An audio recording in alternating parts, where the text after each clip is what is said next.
दोस्तों, मित्रों और नौजवान विद्यार्थियों, आज हमारी बातचीत का जो केंद्रित विषय है जिस पर हम आज आपके साथ बातचीत करना चाहते हैं वो है पाकिस्तान। पाकिस्तान के सुप्रीम कोर्ट ने जो एक बहुत ही ऐतिहासिक फैसला दिया इमरान खान की हुकूमत के खिलाफ, जबकि सुप्रीम कोर्ट के मुख्य न्यायाधीश उमर अता बांदियाल की अध्यक्षता में 5 सदस्यीय एक संवैधानिक पीठ ने यह फैसला दिया कि जो इमरान खान की हुकूमत है उसको विश्वास मत प्राप्त करना चाहिए। आप सब जानते हैं कि जिस तरह से जो पॉलिटिकल ड्रामा पाकिस्तान में हुआ और उसके अंदर वहां के डिप्टी स्पीकर ने अविश्वास प्रस्ताव को निरस्त किया, खारिज किया। इस जो विपक्ष ने अविश्वास प्रस्ताव इमरान खान की हुकूमत के खिलाफ पेश किया है नेशनल असेंबली में, उसको निरस्त किया जाता है। साथ ही साथ इमरान की हुकूमत ने एक रिकमेंडेशन की प्रेसिडेंट को कि नेशनल असेंबली को भंग कर दिया जाए, डिसॉल्व कर दिया जाए।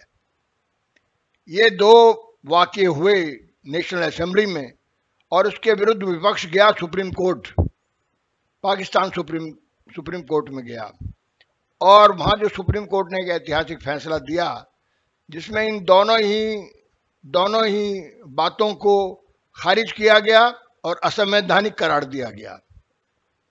साथ ही कहा गया है कि जो है नेशनल असेंबली को दोबारा जो है वो बहाल किया जाता है और 9 अप्रैल को दोबारा जो है नेशनल असेंबली इस अविश्वास प्रस्ताव पर विपक्ष के अपना वोट देगी।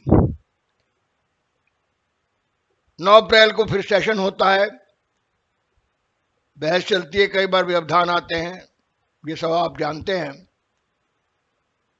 और 10 अप्रैल रात्रि 1 बजे एक वोटिंग होती है जिसमें इमरान की हुकूमत विश्वास मत प्राप्त नहीं कर पाती और अपने वजूद को, अपने अस्तित्व को खो देती है। ये पूरा का पूरा घटनाक्रम बहुत ही रोचक है और इसकी पृष्ठभूमि में जाना भी बेहद ज़रूरी है कि इमरान खान किस तरह से बरसरे इक़्तिदार आते हैं, किस तरह से एक हीरो, क्रिकेट का हीरो एक नेशनल हीरो बनता है।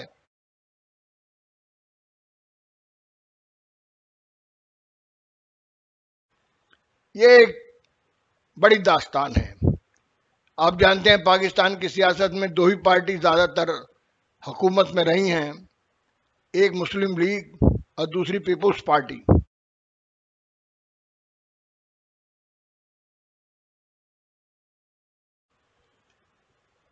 पिछली बार नवाज शरीफ की हुकूमत को न्यायिक तख्ता पलट दिया गया, जबकि प्रधानमंत्री नवाज शरीफ को पैनामा के घपले में, जिसे पैनामा पेपर्स भी कहा जाता है, उसके तहत एक मुकदमा चलता है और उसमें उनको दोषी करार दिया जाता है और उनको अपनी सत्ता से हाथ धोना पड़ता है। तो ये बड़ा ही रोचक विषय है कि पाकिस्तान का कोई भी प्रधानमंत्री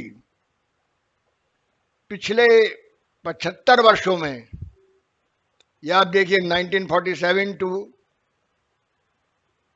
2022 तक जो भी सरकारें बनी हैं, लोकतांत्रिक सरकारें बनी हैं, उनमें कोई भी प्रधानमंत्री अपना 5 साल का कार्यकाल पूरा नहीं कर सका। ये कहानी लियाकत अली से शुरू होती है और इमरान खान तक पहुंचती है।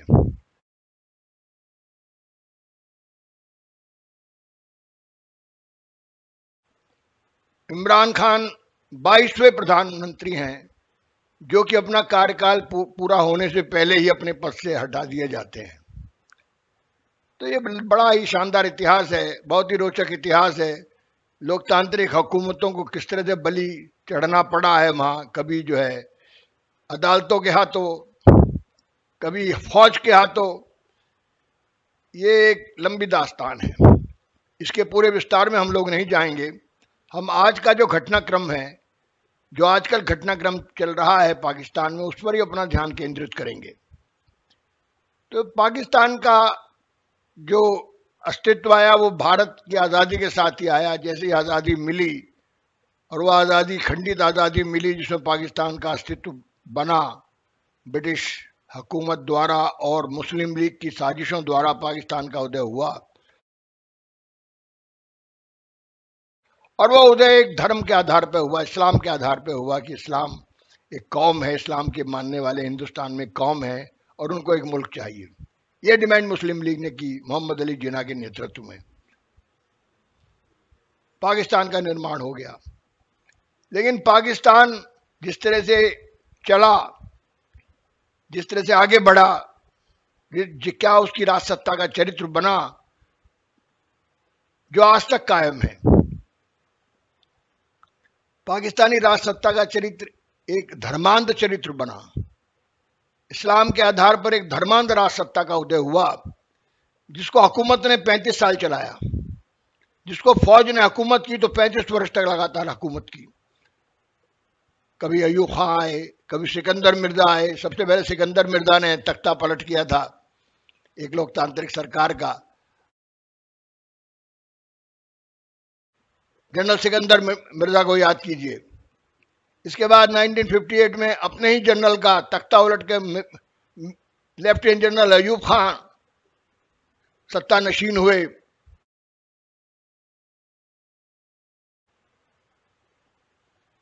एक के बाद एक हुकूमतें बनी, लंबा इतिहास है। सारे इतिहास को हम नहीं इस समय अपने विचार विमर्श में शामिल कर रहे हैं। हम कुछ कुछ मुख्य बिंदुओं पर आपका ध्यान आकृष्ट करना चाहते हैं, अपने विद्यार्थियों का, अपने साथियों का, कि किस तरह से पाकिस्तानी राजसत्ता का चरित्र का निर्माण हुआ जो आज तक कायम है।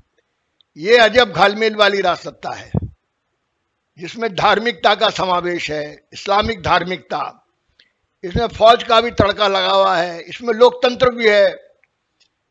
इसमें ऐसे कई कई प्रधानमंत्री हैं जो सोशलिज्म की बात करते हैं, कुछ ऐसे प्रधानमंत्री हैं जो इस्लाम का झंडा लेकर, मुस्लिम लीग के प्रधानमंत्री हैं जो इस्लाम का परचम बुलंद करते हैं। कुछ इस तरह के किरदार हैं इसके अंदर जो बड़े रोचक किरदार हैं। इसमें सबसे रोचक किरदार तो अयूब खान ही है, जो हुकूमत हिंदुस्तान के खिलाफ एक ऑपरेशन जिब्राल्टर का सृजन करते हैं, एक संचालन करते हैं, जिसके 1965 की वॉर होती है और वो उस वार में पाकिस्तान को बुरी तरह शिकस्त मिलती है। उस समय लाल बहादुर शास्त्री हिंदुस्तान के प्रधानमंत्री हैं।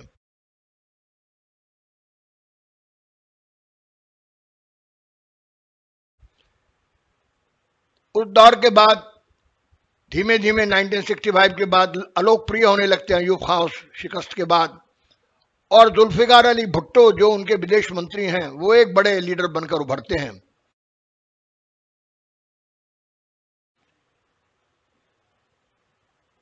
बांग्लादेश का भी उदय होता है। अयूब खान के बाद अय्या खान पावर में आते हैं। एक बड़ा आंदोलन होता है अयूब खान की अलोकप्रियता के विरुद्ध, और उसका नेतृत्व जुल्फिकार अली भुट्टो खुद करते हैं। और अयूब खान को सत्ता सौंपकर याहिया खान को चले जाना पड़ता है। याहिया खान के ही नेतृत्व में बांग्लादेश में कत्ल गारद होता है। जो डेमोक्रेटिक इलेक्शन होता है उसमें मुजीबुर रहमान को हुकूमत की बागडोर सौंपी जानी है, लेकिन नहीं सौंपी जाती। हालांकि उनको एक मेजॉरिटी मिली है जो नेशनल असेंबली है पाकिस्तान की, जिसे संसद को नेशनल असेंबली कहा जाता है पाकिस्तान में, लेकिन उनको सत्ता नहीं सौंपी जाती। बल्कि बांग्लादेश में बेहद जुल्म ढाती है पाकिस्तान की फौज और करीब करीब 30 लाख बंगालियों को मार देती है। हिंदुस्तान की हुकूमत मदाखलत करती है और अपनी फौज भेजती है। अंततोगत्वा बंगाल की धरती एक स्वतंत्र धरती बनती है और बांग्लादेश नामक एक देश का उदय होता है, जहां पाकिस्तान की फौज करीब करीब 95,000 फौज सरेंडर करती है इंडियन आर्मी के सामने। ये एक बेहद ही शर्मनाक हार है 1965 की हार के बाद। ये 1971 की घटना है। जबकि शेख मुजीब एक हीरो बनकर उभरते हैं, बांग्लादेश के प्रधानमंत्री बनते हैं।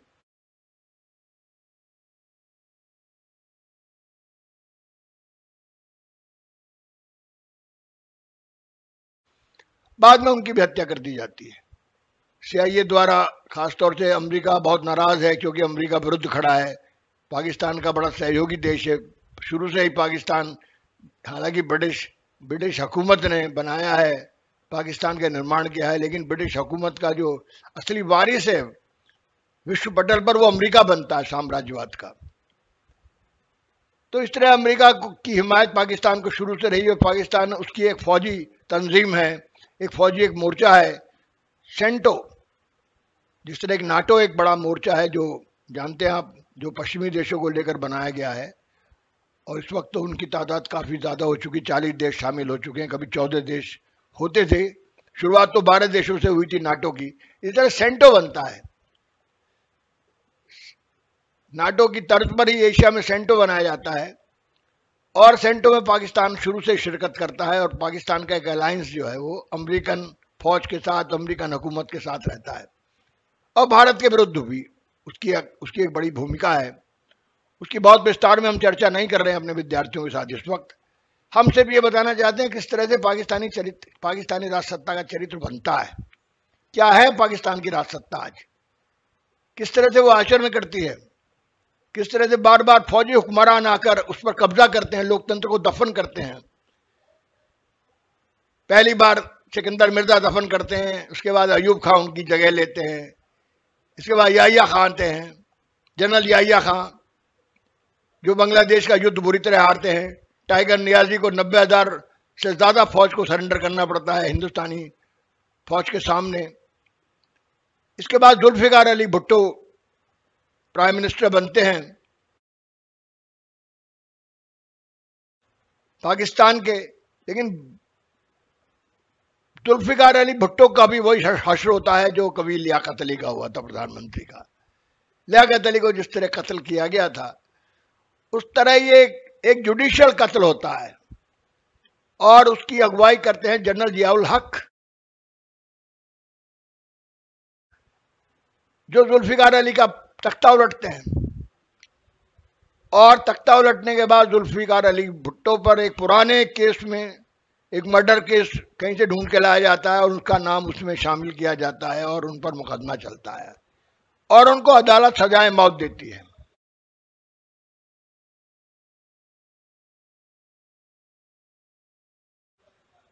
इस तरह फौज जो है वो किस तरह से जुडिशरी को भी अपना जो है मैनेज करती है, वहां पर ये बड़ी मजेदार राजसत्ता है जिसमें जुडिशरी का किरदार कितना इंडिपेंडेंट है, कितना वो फौज के साथ शामिल है या हाकिमों के साथ शामिल है, ये एक बड़ा प्रश्न है।